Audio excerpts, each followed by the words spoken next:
The afternoon sun cut through the blinds of the break room at Harrington and Associates, a mid-sized marketing firm in Charlotte, North Carolina. Denise Carter sat alone at the small table, her hands wrapped around a cup of chamomile tea that had gone cold 20 minutes ago. At 7 months pregnant, she moved carefully through the world now, measuring each step, each breath, each word, before she spent it. She was 31 years old, a junior copywriter who had worked at the firm for 4 years without missing a single deadline. She was also, as of 40 minutes ago, unemployed. It had started so simply. The kind of thing that starts simply always does the most damage. That morning, the creative team had gathered in the conference room for a campaign pitch. A new client, a luxury sportswear brand, wanted to distance itself from athlete endorsements, specifically from black athletes they described as too polarizing for our demographic. The account director, a thin man named Gregory Faust, had smiled through the entire presentation as if what was being said was perfectly reasonable, and nobody had said a word. Not one person at that long glass table had shifted in their seat, cleared their throat, or tapped their pen. Nobody except Denise. She had not planned to speak.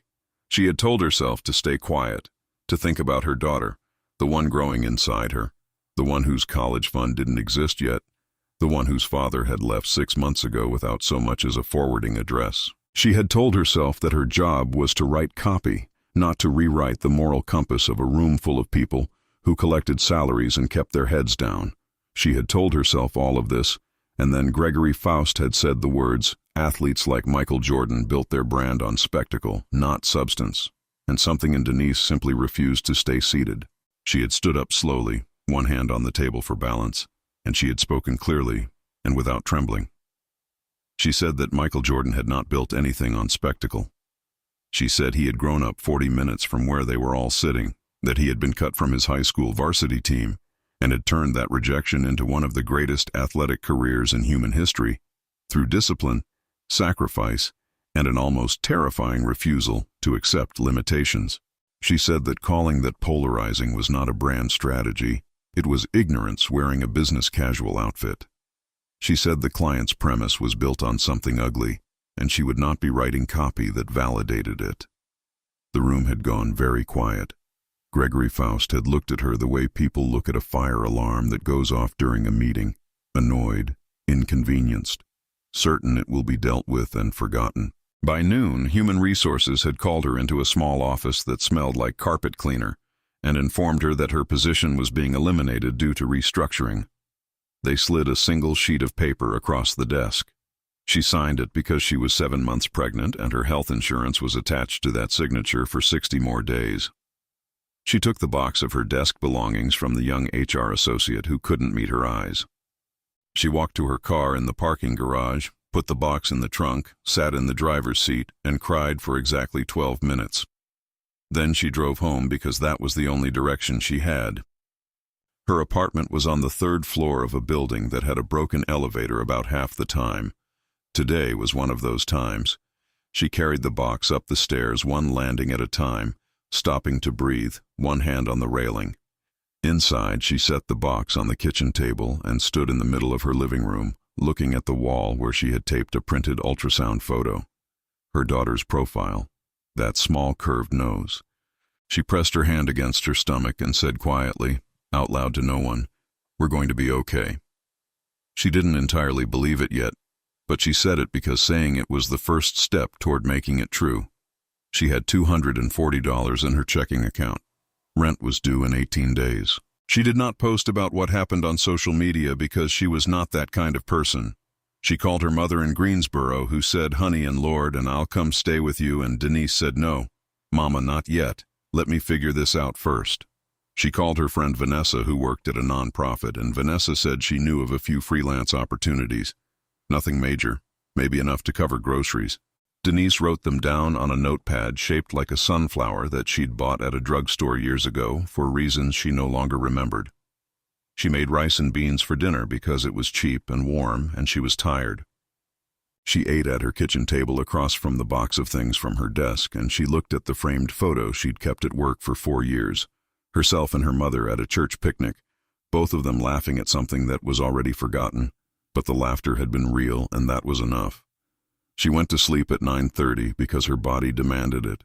She did not know that someone had been in that conference room who had a habit of recording meetings on his phone for note-taking purposes.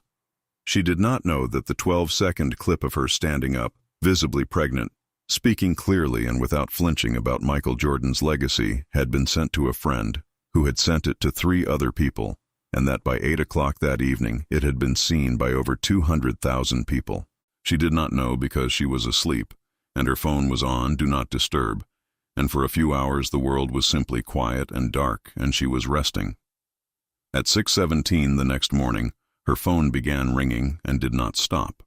She silenced it, turned over, pressed a pillow to her face, and then felt her daughter kick, which was that small person's way of telling her that sleep was over. She sat up slowly, reached for her phone, and stared at the screen without fully processing what she was seeing. 47 missed calls, 312 new messages, notifications from applications she rarely opened. She sat on the edge of her bed in the blue early morning light and scrolled slowly, trying to understand. Someone had posted the clip with the caption, "This pregnant woman just lost her job for defending Michael Jordan in a meeting." She hadn't posted it herself, she hadn't asked anyone to, but the world had found it anyway, and the world had opinions, which it always does. And this time the opinions were mostly on her side, which was not something she was accustomed to. She was still sitting there, phone in hand, trying to locate the floor of this situation, when her doorbell rang. She put on her robe and moved carefully down the hall. Through the peephole she saw a young black woman in a blue jacket holding a small bouquet of yellow flowers and looking politely uncertain. Denise opened the door a few inches. The woman smiled and introduced herself as a personal assistant and said she worked for a foundation and that her employer had seen the clip and would very much like to speak with Denise if she was willing. She held out a card. Denise took the card. She looked at it for a long moment. She asked if this was some kind of content, some kind of filming situation, because she was not interested in being someone's story if all they wanted was the footage. The young woman said no, absolutely not. Her employer simply wanted to talk, privately, and that there was a car waiting if Denise wanted to come. But there was no pressure, no cameras, no obligation whatsoever. Denise looked at the yellow flowers. She looked at the card. She looked at her apartment behind her, at the box on the kitchen table, at the ultrasound photo on the wall. She said, "Give me 15 minutes to get dressed." The car was a black SUV with clean seats and a driver who didn't make conversation, which she appreciated. They drove for 22 minutes and stopped in front of a quiet office building near uptown Charlotte, the kind of place that was intentionally unremarkable from the outside. The young assistant led her through a lobby and into a conference room where a table held coffee, fruit, and bottled water, and where, standing near the window with his hands in his pockets looking out at the morning, was Michael Jordan. He turned when she came in and he looked exactly like himself, which sounds obvious but wasn't, because she had grown up watching him on television, and he had been a kind of myth for so long that seeing him standing there in regular clothes, in a regular room, with a cup of coffee on the table beside him, was genuinely disorienting. He was taller than she expected. He smiled and said good morning, and thank you for coming, and gestured toward a chair and asked if she was comfortable, if she needed anything. She sat down. She said she was fine. She said she didn't entirely understand why she was here. He sat across from her and he said he'd seen the clip. He said he wanted to be honest with her, that he didn't often respond to things on the internet because most of it moved too fast and too loud to mean very much, but that what she had done in that room had stopped him in a way he hadn't expected. He said not because she had defended him, that wasn't it. He'd had people defend him his entire life, and that wasn't what moved him. What moved him, he said, was that she had done it knowing what it would cost her, that she had done it while carrying her daughter, that she had stood up in a room full of people who were staying seated, and she had said the true thing out loud without being asked. Denise looked at her hands in her lap. She said she had been trying not to think about how much it cost her because the cost was real and it was terrifying, and if she thought about it too long, she would lose the ability to believe it had been worth it. He said he understood that feeling better than she might think. They talked for a long time. He asked about her work, what she actually did, what she was good at. She told him about the campaigns she'd written, the way she thought about language, the kind of storytelling she was drawn to. She showed him, on her phone, a campaign concept she'd been developing on her own time for a nonprofit that worked with young mothers, something she'd been building slowly in her spare hours because she believed in it, not because anyone had asked her to. He looked at it carefully. He asked questions. Real questions, not polite ones. Then he told her what he had in mind. His foundation had been expanding its communications work and had been looking for someone with genuine voice, not corporate polish. Genuine voice. Someone who understood what it meant to come from somewhere real and speak from that place without apology. He said he was not offering her charity. He was offering her a job, a real one, with a salary that was more than she had been making, with full health coverage, with flexibility for the months ahead and the ones after her daughter arrived. He said he was offering it because she was talented and because she had demonstrated, in a conference room when it mattered, exactly the quality of character he wanted representing the foundation's work. He slid a folder across the table. She opened it slowly. She read the offer letter twice. She looked up at him. She said, "Why are you doing this right now? 24 hours later? How is this even real?" He said because the right thing done slowly is often the wrong thing, and because he had learned a long time ago that when you see someone doing something true and costly and good, you don't wait around to see what happens to them.